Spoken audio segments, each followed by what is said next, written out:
Naked Among Wolves adalah sebuah film adaptasi novel yang menggambarkan betapa kejamnya kamp konsentrasi Buchenwald. Buchenwald adalah salah satu kamp paling brutal dalam sejarah Perang Dunia Kedua. Didirikan pada tahun 1937 di Gunung Ettersberg, kamp ini adalah salah satu kamp terbesar dan pertama milik Jerman. Di akhir Perang Dunia Kedua, kamp ini berhasil diselamatkan oleh pasukan sekutu dengan kondisi tahanan yang sangat memprihatinkan. Langsung saja, tanpa berlama-lama lagi, inilah dia kisah lengkapnya.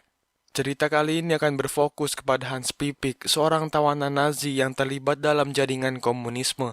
Dia mencoba terus berkomunikasi dengan ayahnya karena dia sudah hampir pingsan. Sebelum perang, Hans hidup bahagia dengan keluarga kecilnya dan seorang istri yang sedang mengandung. Sesampainya di depan pintu kamp, seluruh tawanan diperintahkan keluar dari gerbong, dibariskan dan disuruh jongkok. Mereka diberi perintah untuk bekerja tanpa mengharapkan bayaran apalagi kebebasan. Hukuman ini diberikan untuk mempertanggungjawabkan kelakuannya sebagai pembangkang. Setelah itu mereka diinterogasi satu persatu di ruangan yang terpisah. Hans didakwa bersalah karena dia terbukti akan melakukan pemberontakan terhadap Nazi Jerman.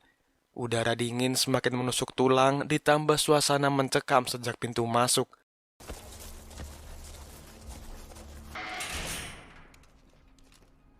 Seluruh tahanan yang baru ditangkap dihapus identitasnya dan diganti status menjadi tawanan Nazi. Hari pertama di camp, para tawanan dikumpulkan, ditelanjangi, lalu rambutnya dicukur habis. Seorang prajurit SS tiba-tiba datang dan memukul ayah Hans karena berani menatap matanya. Ayah Hans yang sudah lemas akhirnya pingsan dan dibawa ke pos medis. Setelah dicukur dan dimandikan, para tahanan dipersilakan untuk mengambil pakaian. Di sana, Hans bertemu dengan Hovel, teman ayahnya, yang bertugas sebagai kapo. Hans. Hovel memberikan baju ganti lalu menyelipkan sepotong roti untuk Hans. Di tengah lapang, tawanan dikumpulkan sebelum disuruh bekerja. Tiba-tiba saja, Hovel kembali menghampiri Hans. Kali ini bukan roti yang ia bawa, melainkan kabar kematian ayahnya. Ayah Hans telah tewas ditembak prajurit SS karena sudah terlalu lemas untuk bekerja. Mendengar hal itu, hancurlah hati Hans. Dia tidak bisa berbuat apa-apa selain menangis dan meratapi nasibnya. Musim semi 1945, sekutu sudah berhasil menyeberangi Sungai Ren, lalu kota Darmstadt berhasil direbut. Di tahun yang sama, Auschwitz juga berhasil dibebaskan oleh tentara Uni Soviet. SS memindahkan 60.000 tawanan ke kamp di barat seperti Buchenwald. Peristiwa itu dikenal dengan pawai kematian. 29 Maret 1945, 2 minggu menjelang kebebasan, krematorium di kamp Buchenwald terus mengeluarkan asap hitam pekat. Hans dan kawan-kawan nampaknya sudah mengetahui kalau Amerika akan segera tiba di Buchenwald. Tidak ada waktu bagi SS untuk menghabisi semua tawanan. Di dalam kantor komandan, petinggi SS mulai kebingungan. Dari barat, Amerika dan sekutunya mulai mendekat. Lalu dari timur, tentara merah juga sudah memasuki Jerman. Para petinggi SS mendesak Komandan Alois untuk mengeksekusi tahanan. Tapi Komandan Alois menolak. Dia merasa sebentar lagi Nazi Jerman akan runtuh. Dia tidak mau mati di penjara karena terlibat pasal kejahatan perang. Singkat cerita, kaum Yahudi yang berasal dari ghetto Polandia terus berdatangan. Kericuhan hampir terjadi karena para tahanan takut kalau itu adalah gas beracun. Hans mengajak seorang bapak bernama Zakaria agar segera didisinfeksi, tapi dia terus menolak sambil memegangi kopernya. Dengan sedikit bujuk rayu, akhirnya Zakaria mau menyerahkan kopernya. Hans membawa koper itu ke gudang lalu membukanya. Betapa terkejutnya dia. Ternyata isi dari koper itu adalah seorang anak kecil bernama Stefan. Sementara Stefan disembunyikan di gudang, Zakaria dimasukkan ke kamp khusus orang Yahudi yang jauh dari kata layak. Hans mencoba memberitahu teman-temannya tentang Stefan. Mereka semua berdebat kecil mengenai nasib Stefan selanjutnya, karena bagi mereka akan sangat berbahaya menyimpan Stefan di sini. Tiba-tiba saja, seorang prajurit SS memergoki mereka dan membuka koper. Dia berkata, para tahanan yang terlibat akan disiksa. Bersamaan dengan itu, suara sirene berbunyi tanda pesawat B-17 Amerika Serikat melintas. Mendengar hal itu, Zwelling seketika ketakutan lalu menyerahkan Stefan kepada mereka. Kembali ke Zakaria. Dia masuk ke dalam barak dan menemukan keadaan tahanan yang sangat mengenaskan. Kondisi barak yang kecil diisi oleh ratusan orang Yahudi membuat mereka harus berdesakan.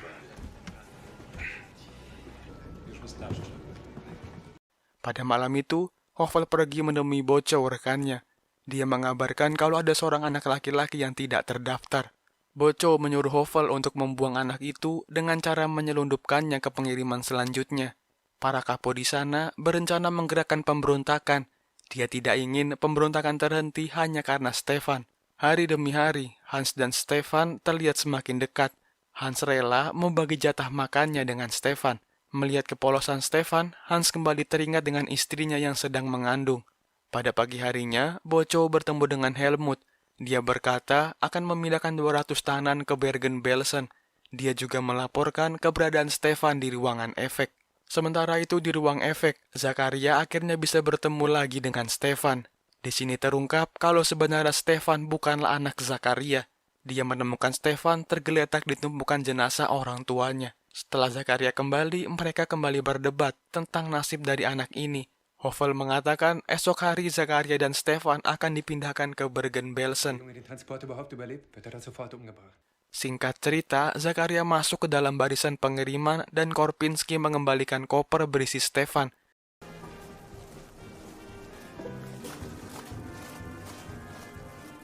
Zakaria terlihat sangat senang karena bisa bersama lagi dengan Stefan. Tapi ketika akan melewati pintu gerbang, Zakaria menyadari kalau kopernya bukan berisi Stefan. Karena sudah terlalu putus asa, Zakaria memilih untuk mati. Hans dan kawan-kawan memilih menanggung resiko menyembunyikan Stefan sambil menunggu kedatangan Amerika Serikat. Mereka tidak tega jika harus memindahkan Stefan ke kamp Bergen-Belsen.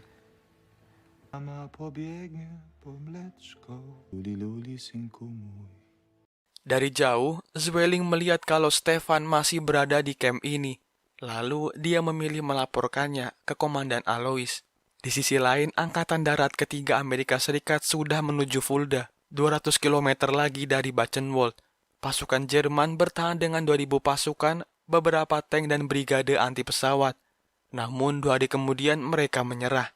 12 hari menuju pembebasan, SS memerintahkan pendataan ulang tawanannya. Helmut melaporkan ada sekitar 47.000 tawanan yang sehat dan siap bekerja. Mützen ab! Baukommando und Steinbruchkommando zur Bekleidungskammer. Alle Außenkommandos. Para tawanan diarahkan untuk bekerja lebih keras membangun tembok pertahanan terakhir guna menahan laju Amerika Serikat. Di sisi lain, surat aduan Zwelling sudah sampai ke atasannya. Herman dan Robert langsung bergerak menyelidiki aduan Zwelling.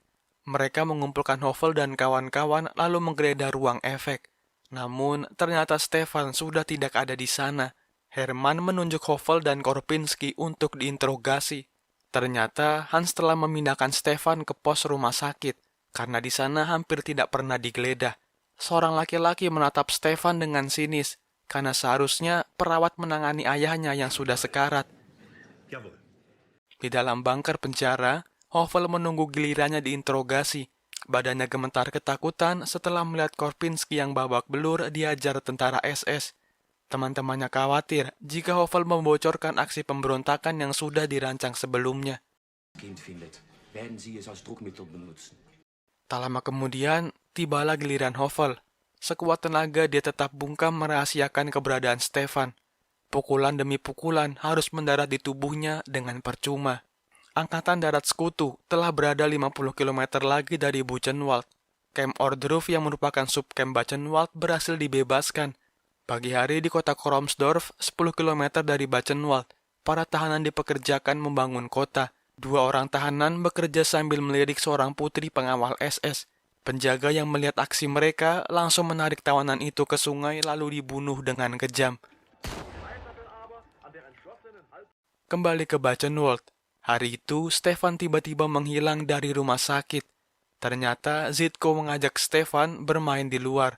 Si pemuda yang masih menyimpan rasa iri memanggil penjaga di luar. Dia membuat kesepakatan meminta obat dan menukarnya dengan informasi penting. Di dalam bunker, penderitaan Hovel belumlah berhenti. Mereka terus diajar sampai membuka mulut. Hauptmann-Führer mengalungkan tali sebagai pertanda mereka akan segera digantung. Di kantor komandan, seorang prajurit SS melaporkan keberadaan anak kecil di blok rumah sakit.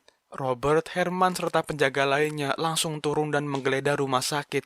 Lagi-lagi, Stefan tidak berhasil ditemukan.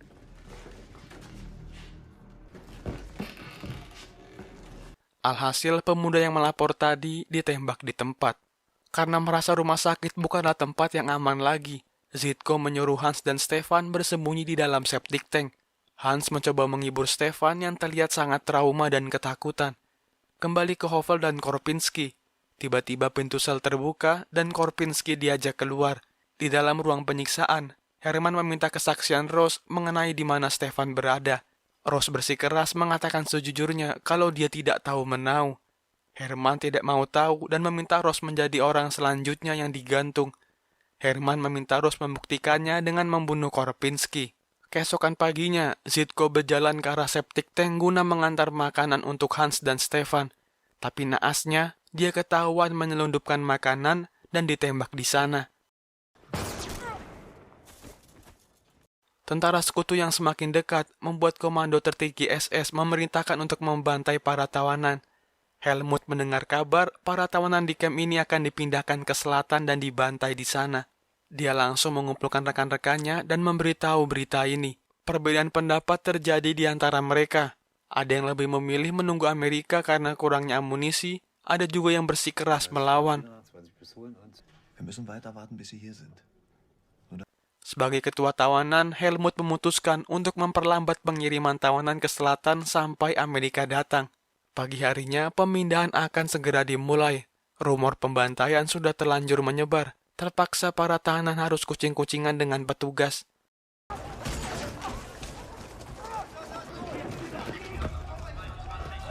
Kem Yahudi menjadi sasaran utama prajurit SS. Helmut dan kawan-kawan berusaha menghubungi sekutu agar cepat datang menyelamatkan Buchenwald. Malam itu, Buchenwald terasa sepi. 10.000 tawanan berhasil dipindahkan oleh SS ke selatan. Di dalam septic tank, Hans sudah mulai kelelahan karena belum makan sejak ia masuk. Hans memberanikan diri keluar dari septic tank guna mencari makan. Setelah dia kembali, ternyata Stefan sudah tidak ada di tempat. Hans mencari Stefan ke seluruh penjuru camp, namun ternyata Stefan sudah berhadapan dengan anjing. Lantas, Hans mendekat ke lapangan, lalu dengan suara lantang dia berteriak memecah keheningan agar mengalihkan perhatian penjaga.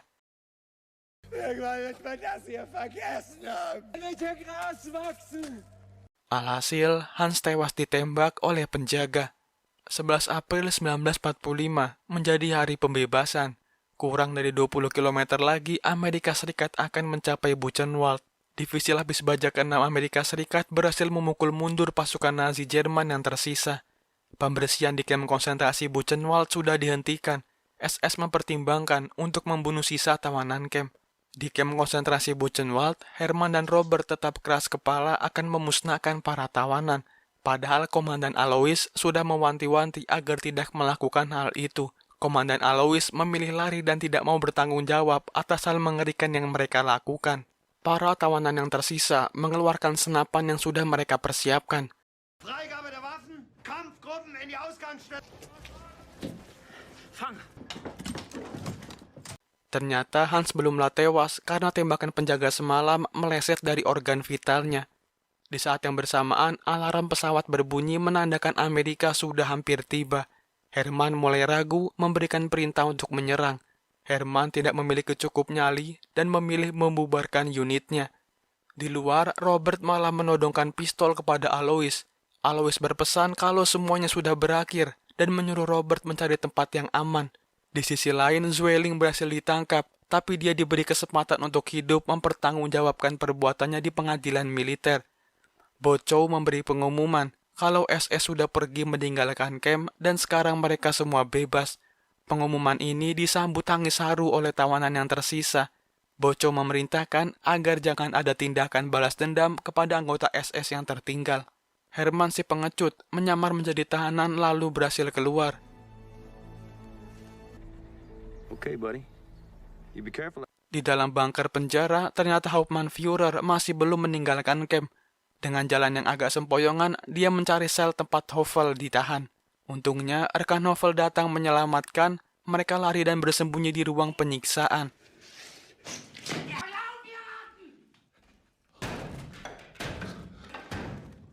Dengan cepat, tawanan lain datang lalu meringkus si Kapten SS. Stefan yang selamat menghampiri Hans yang kian lemas karena kehabisan darah. Sebelum meninggal, Hans berwasiat kepada Hovel untuk merawat Stefan. Dan film pun selesai.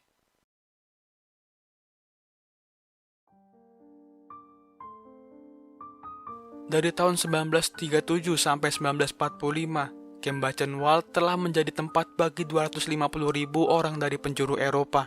Pada bulan November 1938, SS dan kepolisian Jerman mengirim hampir 10.000 laki-laki Yahudi ke Buchenwald, di mana mereka diperlakukan dengan sangat kejam.